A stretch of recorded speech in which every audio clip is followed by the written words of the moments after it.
Oh, it was a 10. It is the Blue Room. Here we are again. Another manager has been sacked. This time, Frank Lampard, just under a year into his tenure at Everton. I've got Mark Mosey, Adam Sutton, and Jack Carlisle with me. Jack, I remember when Everton changing managers felt like a huge, significant thing. Like when Moyes left and Roberto Martinez was on the sideline, it was all so weird and new and unsettling. And now it just happens all the time. How are you feeling about it all, mate, at the moment? I don't know if you've seen that video of the fella that broke about half an hour ago, just saying, well, unlucky. But I think from my own personal perspective, it's felt inevitable for a long while. Would you say that's fair? Yeah. So I think probably since the Bournemouth game, would you say, deep down, we maybe all knew? Yeah, I think without me wanting to give my personal sort of opinion away too much, I think from that week of Bournemouth, I was pretty staggered that he wasn't sort of let go then. I think having the World Cup approaching, the January transfer window, the quote unquote winnable home games that were on the horizon, it felt like that would have been a natural cut-off point. And then when they didn't, I remember listening to your show at the time, and I think you said, well, if they're not going to do it then, they might as well give them sort of January and then the rest of the season pending. And obviously, I think that was probably their thought process. And then I think it's been worse than probably even the most ardent Lampard supporters would have thought. Yeah. Moza, how about you? I think we said on some of the post-match podcasts recently that we all kind of knew that this day wasn't far off, and maybe they should have just acted on it then. It's finally here, and shades of Benitez really for me, mate, in the sense that it's probably just all come a bit too late, hasn't it? I enjoyed Jack saying he's going to try and not give his own thoughts away. He's been publicly cheerleading for his execution for the last 4 weeks.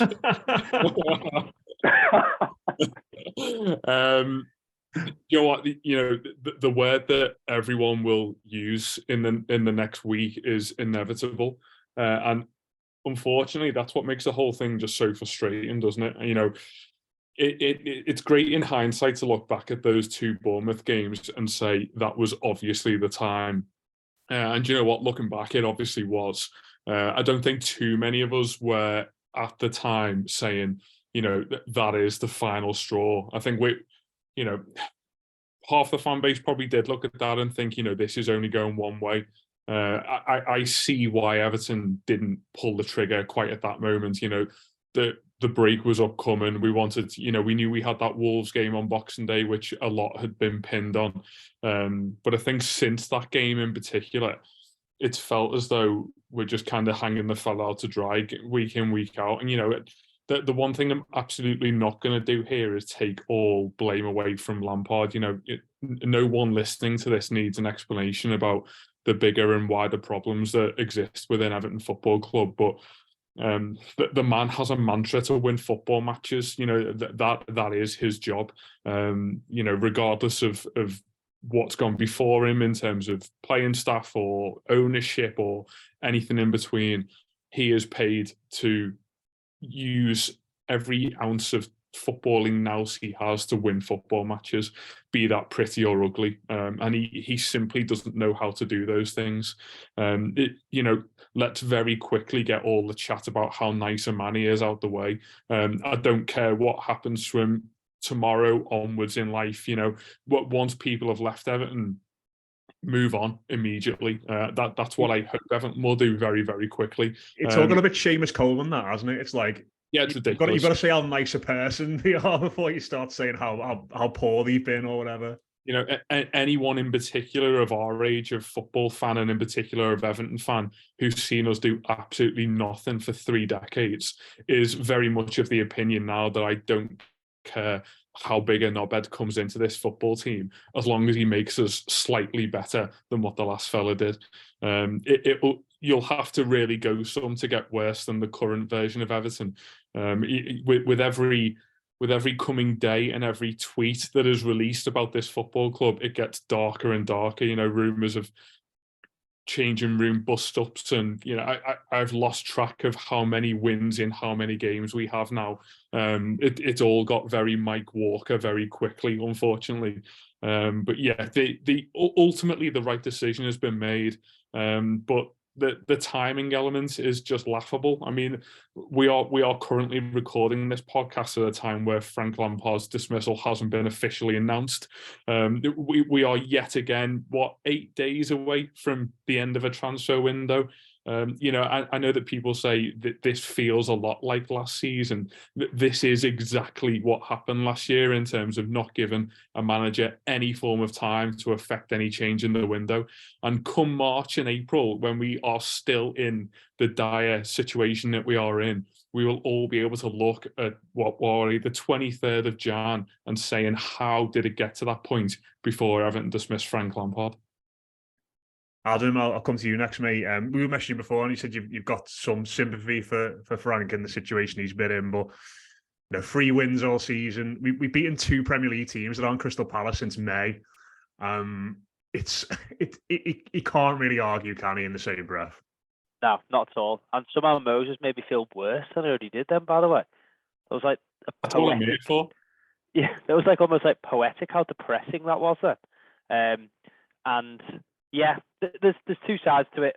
The one side of it, which as Mose did allude to, I'll very quickly get over, is that I liked Frank Lampard. I thought he'd come across as a nice fella. And I know you can have the niceties of, he got the club and he did this and he did that and he spoke well. But there was a genuine feeling there, I thought, from him that he wanted to get us out of this mess and he wanted to be the person to help us do that. But it all boils down to 3 wins in 20 games and literally staring down the barrel of the first ever relegation, essentially. And it doesn't matter if you're a nice fella or, as Mo's put, you're a knobhead. You've got to win football games. And if you're not winning football games, then you will be fired, especially if you are an Everton manager, because how many is that now in the past? Well, in Farhad Moshiri's tenure. It'll be 7 in 6 years when the permanent replacement is appointed. Yeah, I think it's like 12 changes, including Duncan Ferguson's 7 reigns. I always go back to real life jobs, and if you're looking to build a company or you're looking to grow a company, having 7 people come in over 7 years to do 7 different things with the same staff, probably not those 7 fellas that are the main issue, really, is it? It's just beyond belief how we are still in this model of, well, it's him, innit? Get rid of him. And I know it's easier said than done when you've got fellas on 120 grand a week who've got 5-year contracts who are happy to fake a hammy injury or sit on the bench or put in a 3 out of 10 and then get in the team the next week because there's no one coming to take the place. But then you've also got people above that. And again, as Mo said, no one needs an explanation of how rotten this club is from the top down.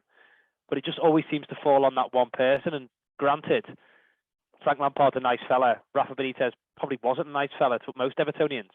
But what they've both done is been given the same amount of time with possibly the same resources. And we're all wondering how we're back to square one now.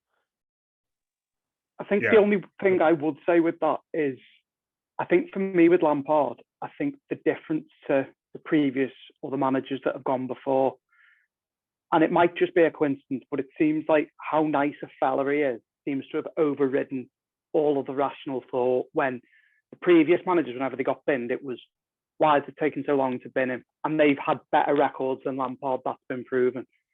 Now all of a sudden, it's Moshiri, now it's Ken, right? Now it's them, but it's the cart before the horse. And I feel like that's why, not just myself, but that's what's annoyed me about this sort of sacking taking as long as it has done, is the fact that previously there's been absolutely no sympathy allowed to anyone.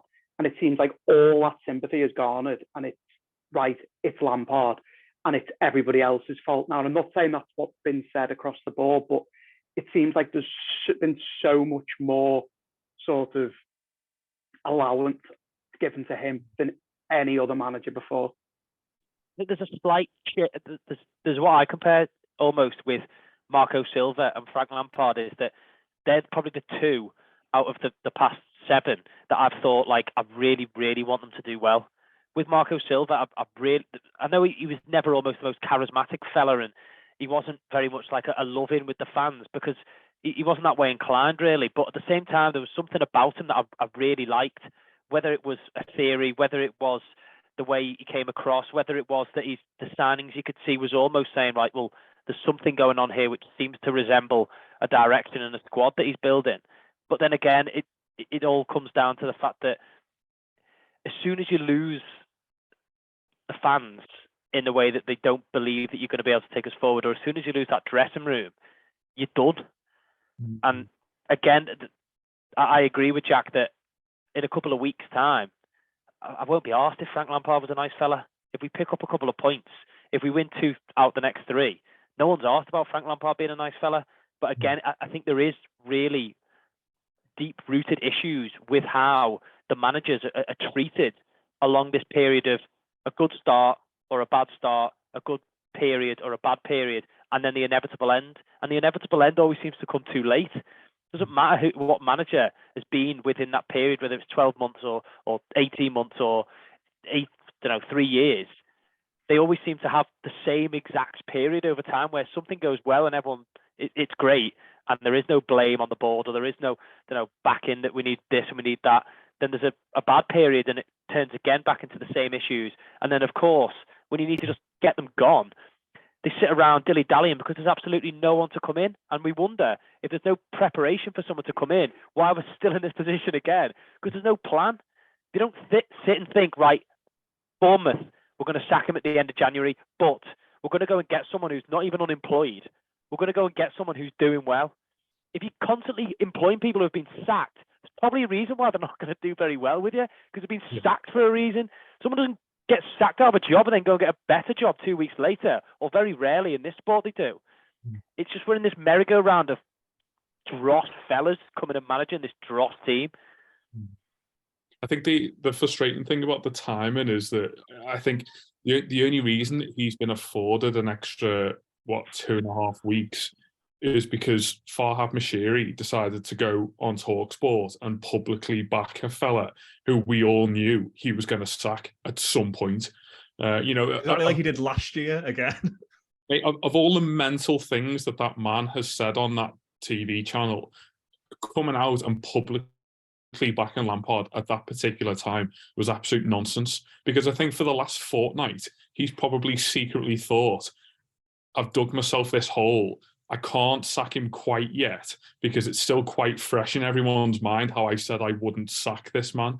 We all know how flimsy the dreaded vote of confidence is in football, but as much as we all know the inevitable result, it does buy a man too much time when an owner comes out and says that.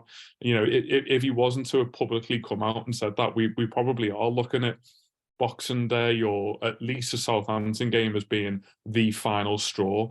And as ever with Everton, we have this weird need to constantly dig ourselves to just the absolute lowest point before we take any form of action. As Adam said, people would be tolerant of decisions like this if, have a secret chat with Kevin Folwell weeks and weeks ago and say, look, we all know that this isn't working. The man was brought in for a purpose. He completed that purpose. Again, this is another thing that I don't get with Everton, in that there's no brutality of thought to say, Frank Lampard, I think you could look back at that appointment and say that was absolutely the right decision to make, because the only goal of appointing a manager 12 months ago was keep us in the league. Keep Everton in the league. We don't care about anything that happens beyond that. And annoyingly, we're in exactly the same position now. I personally don't care about building for the future from August onwards right now, because I think Everton are going to get relegated. Whoever the man who comes in the next week is, the only thing we care about is getting 23, 24 points on the board. Keep us in by the skin of our teeth. And we haven't got anyone in the club who recognises the severity of those situations and says, do you know what, Frank, you were brought in for a purpose, you completed it, but we actually don't think that you're the man to kick on and take us forward. And do you know what, minutes after the Crystal Palace game back in May, that probably seems like a ludicrous and harsh decision to make, but there's no one at the club who recognises when things start going wrong, it's okay to say to him, thank you for last season, you did your job, but we don't think this is going to go on. And again, we consistently have to give as much affordability to a man who clearly isn't tactically capable of taking us forward before we make that decision, probably because he did have a lot of good fortune and a lot of good favour with the Everton fans, given the situation that he was in. But time and time again, it seems as though there is no one in the club who's able to just grab the thing by the horns and say, we need some form of decisive element about how we make decisions. You know, what are we now going to see? An absolute pantomime played out in the media over the next 10 days about who comes in at Everton. 10 days that we obviously, for so many reasons, do not have. And this, how many times is the next bookie's favourite of Everton manager going to change in the next 3 or 4 days? Because we are a football agent dream, aren't we? Everyone will be lashing names into the hat, and ultimately we'll pick someone based on panic, and there'll be no forward planning about. As I say, I'm not looking at seasons to come. Who can get the most out of these 15 mediocre footballers? And unfortunately, it'll probably just be which manager or which agent shouts loudest. Yeah. Do you remember last year when Tim Cahill just rocked up all of a sudden and was involved in the process for about a week and then fucked off again? It was like in a season. I wonder when he's going to just turn up again and start getting involved in all this. But you know, just interesting listening to you all there, and I think for me, like, and any of you feel free to jump on the back of this, but certainly with Benitez and Lampard recently, you know, and you've said this a lot, Jack, in one of the WhatsApp groups we're in, it feels like there's been an undertone of we can't keep sacking managers. And that's sort of been there for both of them, when we've got to a point where it's like, right, we've got Benitez now. We've changed so many managers in the last few years. This is really, really bad and it's not going anywhere, but we can't keep sacking managers. So let's just keep him for a little bit longer. And it feels like it's been like that with Lampard since, God, going back to that Leicester game where I think we all looked at it and thought, oof, this is... No, I do get it. And I think the sentiment in terms of you can't just keep sacking managers, fine. You also can't keep someone out of embarrassment. Exactly. It feels a bit like on the thick of it sketch, you bought a bank out of embarrassment. It's like, well, if we keep him, we will go down. That's a given. Like, for me, the big failure of his on 2 counts is recruitment and coaching. So recruitment seemingly has been dreadful. And the coaching, he's improved. Has he improved anyone apart from Iwobi? And that's, for me, the book's got to stop with him somewhere. So if he's not in charge of recruitment, then it's solely on coaching and tactics. So he's failed. If he's in charge of recruitment as well, well, okay, his hands were tied slightly, but the decision was still made to bring in 2 fellas that can't get on the pitch. So is that on him or not? And that's why, for me, I just feel like we waited around for so long to sack him. And it's something that I don't think gets spoken about enough, quite the opposite. I feel like we wait so long to sack managers, but then in the media, sometimes we get reported as being trigger happy. I don't think that's the case at all. I think, if anything, it's only really Silva, but even if you looked at his results at the time, I think we were around 4th, 5th bottom when he got the sack. We were in the relegation zone, yeah. So, right. Yeah. I don't think there's really been a case that you could make for probably like Allardyce. Like, what managers have we got rid of that you'd say we pulled the trigger on too soon? None. No, I don't think so. It's exactly the other way, isn't it? Way too much.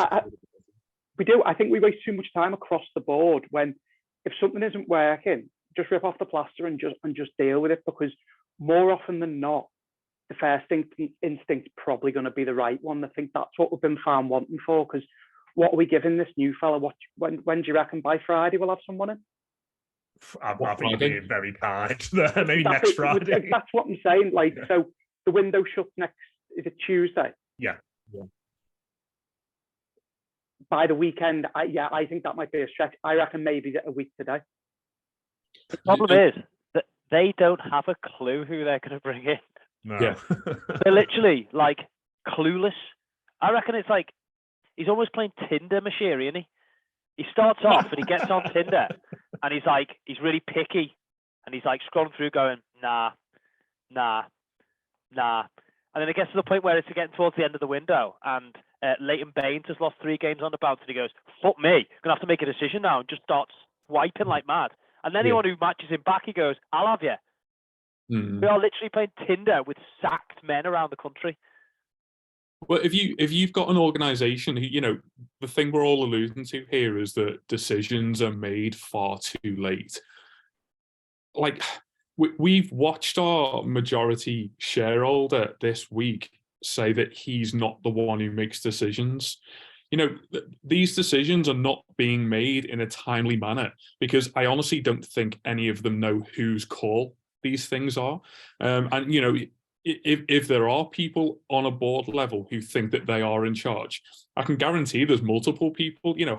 How many times have we heard so-and-so still has admirers at the club, or this guy is Mashiri's pick, or Ken Wright still has an affinity for X? Roberto Martinez's name will never, ever leave this football club as long as Bill Kenwright is there. And I guarantee, even though he's just taken a new job, we'll see a report about how Bill Kenwright still has a nice sort of famed photo next to his bedside of him. There is no clear, decisive hierarchy at the essential board level that is required to make these calls. And until we get that, and we're clearly not going to get this with this board, and these are the issues that we've been absolutely banging on the drum about for way too long now. But yeah, it's difficult for an incoming manager because as you've all alluded to, of the 8 days we have remaining, we're going to spend at least 50% of that dilly-dallying. And I think that the main reason why most people kind of gravitate towards someone like Marcelo Bielsa now is because you get the idea that he hates himself enough that he's probably locked himself in a room for the last 6 weeks, frantically watching Everton on the basis that we will come knocking with a week left. He's that much of a psychopath to actually take in everything about Everton in recent months. And do you know what? If he has been doing that, then give him the keys, because he's the only crazy idiot who'd be willing to actually take this on at the moment. Yeah, that does bring us on to the next bit. Adam, I'll come to you first, mate. I mean, are any names on that list jumping out and inspiring you? At the moment, it is Sean Dyche, it is Bielsa. You've got your head in your hands already. It is Bielsa. Duncan's on there as well. Moisey still kicking around, after professing his love for the football club at the weekend again. Is there a name for you that stands out above all others? No. Do you care to elaborate? No. It's just horrible, isn't it? Let's be honest, it's just horrible. Look at those names. That is it's just grim, isn't it? End of the day, we are so narrow-minded in the way that we work.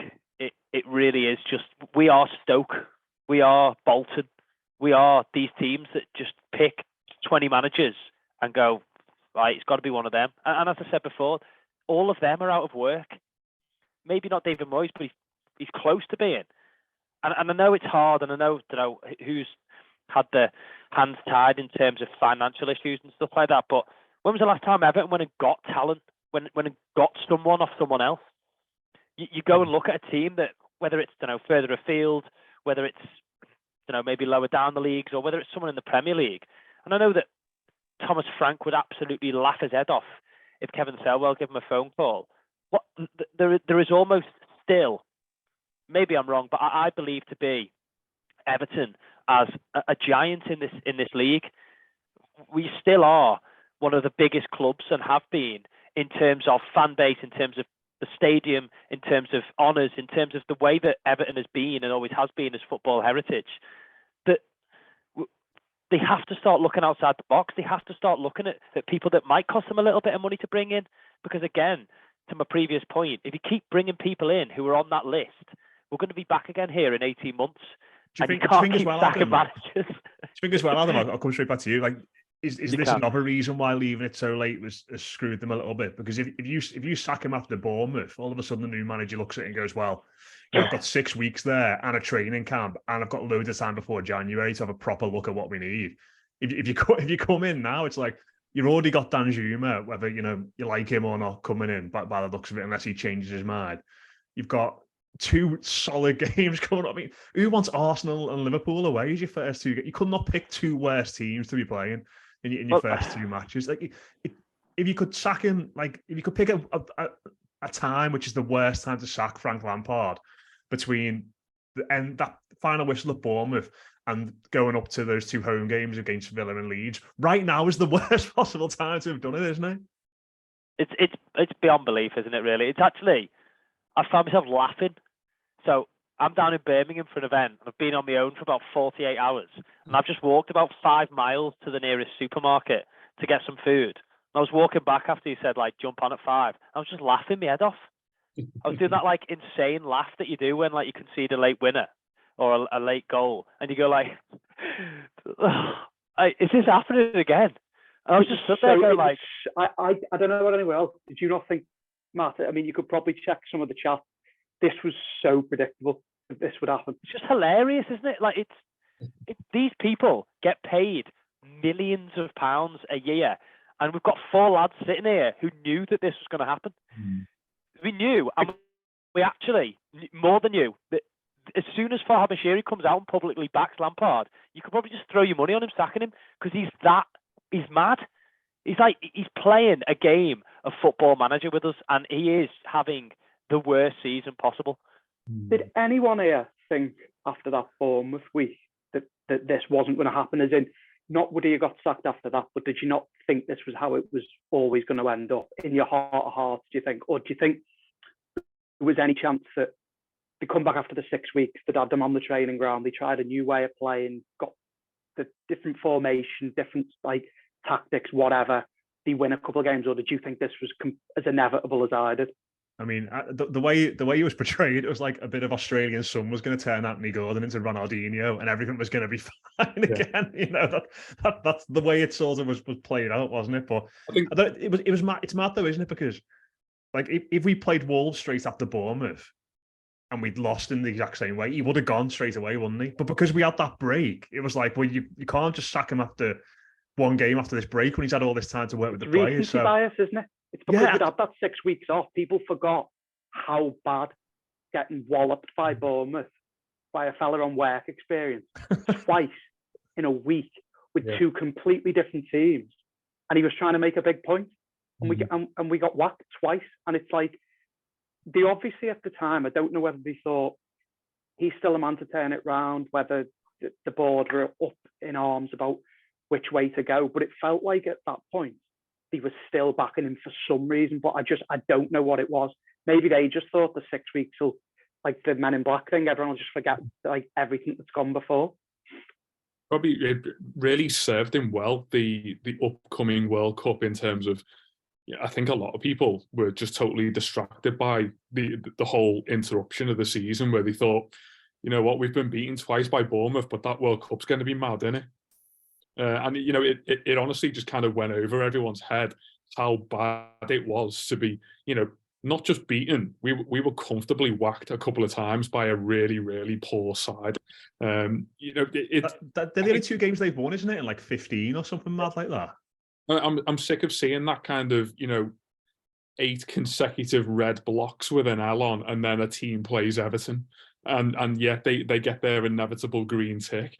I think those Bournemouth games were probably the point where, if Everton didn't have a manager at that point, you absolutely wouldn't be going for Frank Lampard to keep them up. You know, if he was the available manager, in exactly the same case now, obviously, I think all faith had been lost in him being able to do the job.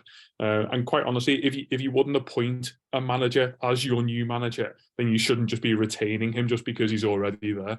It's this constant thing, isn't it, of just holding on because there is no alternative. And, you know, as Jack rightly said earlier on, that was the point to instigate some form of change. You know, I fully agree that, you know, that if I was owner of Everton, that wouldn't have been the point where I said, right, enough is enough. In hindsight, it would have been the right decision, but I get it, because we did have that time. But looking back now, that the time is exactly what someone new required, wasn't it? You know, it's nonsense to say that if the Wolves game was 6 weeks earlier and we get beat, that he goes, but it's just the pathetic reality that is Everton, isn't it? That absolutely would have been the case. I think you look back at it now and just think, it's been one of the least enjoyable periods of football ever. You know, I know we got a few points on the board at the start of the season, but it's been really, really disengaging for months on end now. You know, you don't have to go far to meet an Evertonian who will actively look for a reason not to watch a match or go to a match or talk about the team or Lampard. You know, we've as much as it's an important issue, I think we've needed this kind of boardroom struggle that is going on at the moment to just engage in something Everton related, because the team is that poor and there's such a lack of affinity between the players and the fans at the moment. And I think, you know, the manager is in part responsible for that kind of collective togetherness, isn't he? It's something that he channeled so well for 3 months at the back end of last season. And I think to lose that so quickly, we shouldn't detract from how bad a job has been done here in the last few months. I know there's been deterrence left, right and centre. You know, you can point fingers at whoever you think particular playing staff and who's brought them in, etc. But you can't be this bad at your job, as Adam said, in any particular field and get away with it. And, you know, since Adam mentioned the prospect of having 7 different managers in whatever job it is, I'm just terrified that one day someone like Farhad Mashiri will own my company, because I think that's the point where you just have to walk out the door and never look back. Yeah, maybe he'll just appoint himself. You know, it's probably long overdue, isn't it, at this point? No, yeah, that's fine. Go full madness. But I do want a name from each of you before you wrap up. Adam didn't really give me one, because he just sort of went into a mad spiral again. But Dyche, Adam, Bielsa, do we just if we're going to go down, do we just go down in flames and get someone mad like him in? Yeah, that there definitely has to be someone who is going to keep us up, and that is it. My thought, what Mo said essentially, is that I don't care about this season. The only thing I care about is being in the Premier League when that ground is done, because hopefully that may be the stopgap to change all of this and to lift the curse of never paying the rent. We've moved away from the next stadium now, so we can start again. Dyche, maybe, but again, I just think that it comes down to those players. If they can just throw any under the bus. We finished 10th with Carlo Ancelotti. It doesn't really matter who's managing the team. But my thought would be it needs to be someone who can come in and rip them apart and get respected for ripping them apart.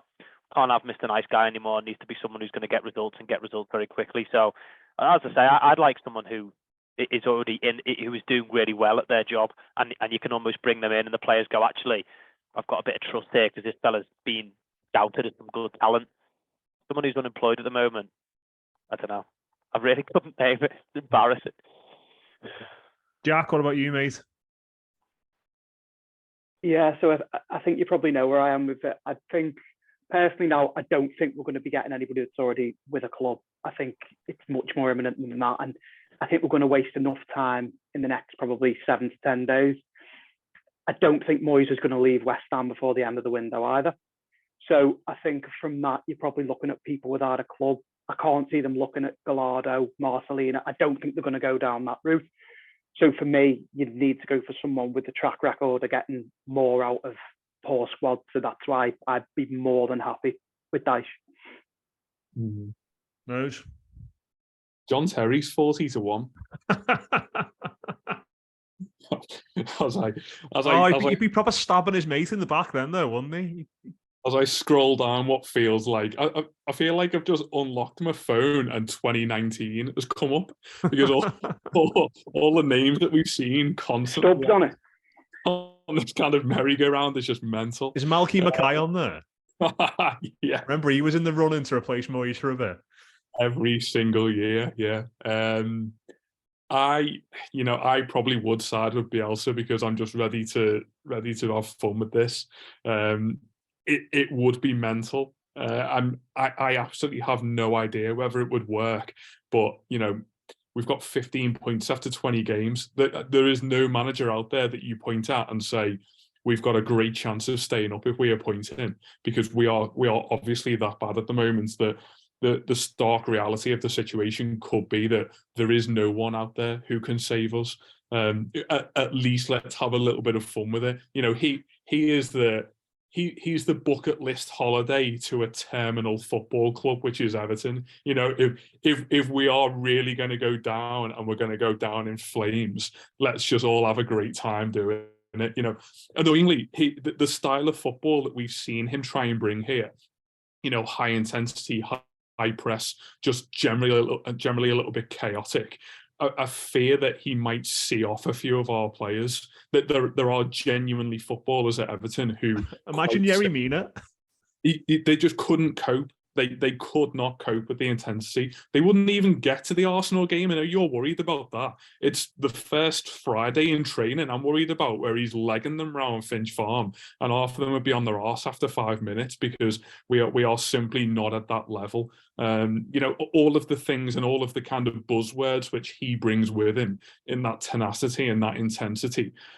We need those things, but I'm just not sure that we have the kind of inner components to actually use what he would bring. You know, the one major plus of him, I guess, is that from what we've seen in terms of him being interviewed and things, he simply couldn't understand the nonsense that Farhad Moshiri would be drip feeding down from board level. He's very much his own independent character. You know, it would be laugh a minute. Who knows whether it would work, but I feel like we'd all have a little bit more of a better time than we have been for the last few months. I'm trying to think of like Bielsa came in and basically killed Patrick Bamford, didn't he? Because no one's seen Patrick Bamford since. Imagine Dominic Calvert-Lewin trying to deal with Marcelo Bielsa, as in, like, he would be crying his eyes out, wouldn't he? It'd actually be like calling in sick. He just couldn't bring himself to do that much running. And yeah, Mina would die. Other people, like, it's just beyond belief, isn't it? Like, can you name any of those players that would actually look really good to Bielsa when he's training them? Surely they're all just blowing out their arse after like 2 minutes. Dwight McNeil would look like a 55-minute in Delafeo as he walked out. Just you know what? After that, yeah, give me Bielsa. Bring him. I want to see. Who would you go for, Matt? There is like the part of me which is like, I mean, that analogy for Mosvik is spot on. Like, it just, I would like to see just the madness. I want to see training videos of those players suffering and being sick. That's what I want immediately. So maybe Bielsa, but there is like a sensible part of it, isn't there? Where you go, we are only 2 points off. Was it 3 points off 14th or something like that? You know, Dyche has got a proven record. Realistically, Connor Cody and James Tarkowski are not going to be able to play high line, man marking footy, are they? And we're not going to be able to bring in players unless they suit that. We are a squad that's built to play defensive footy.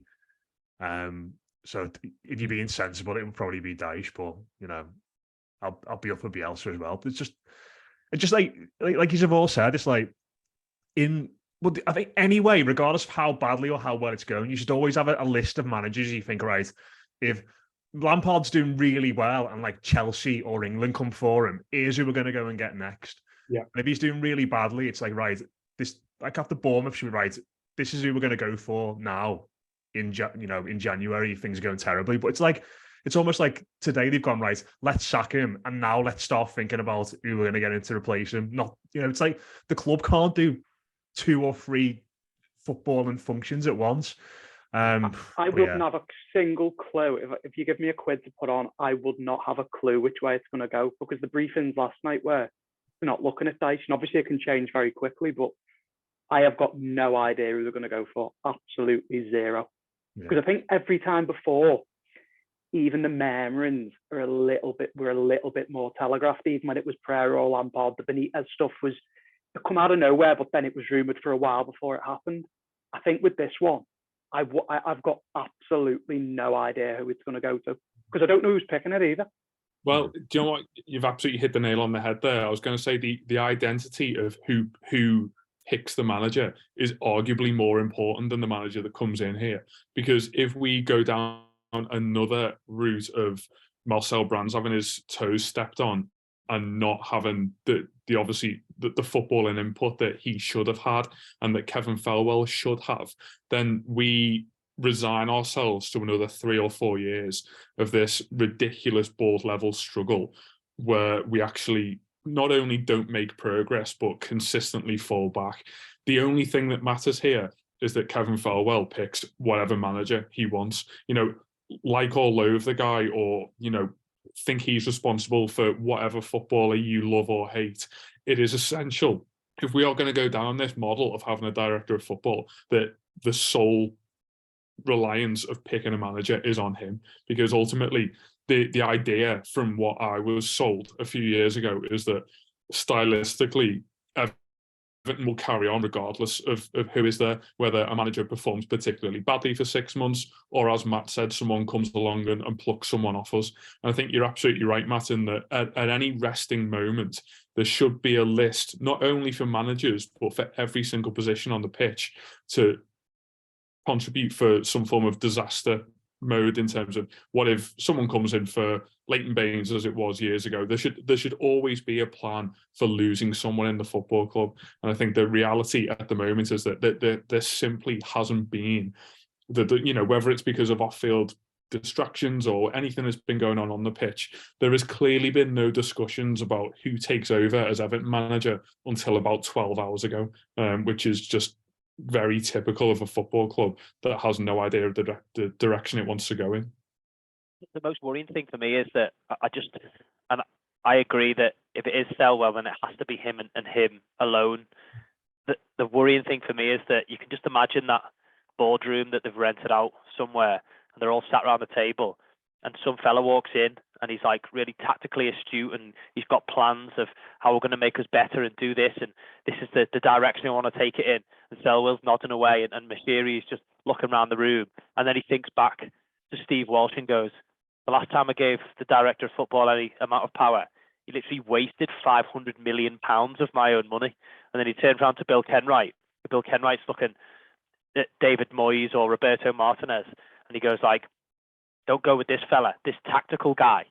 He hardly even speaks English, or he doesn't do this, or he doesn't have that. And Selwell hasn't got a clue. Remember the last guy you brought in and he wasted £500 million? And Farhad Mashiri goes, actually, I'm just going to make the decision now. And he just gets the manager in. He's definitely going to spend a week trying to ring Tuchel and Pochettino and just get buttoned, isn't he? It's just mad, isn't it? Like, you can just imagine that you'll be on blue ticks for a week, left on red.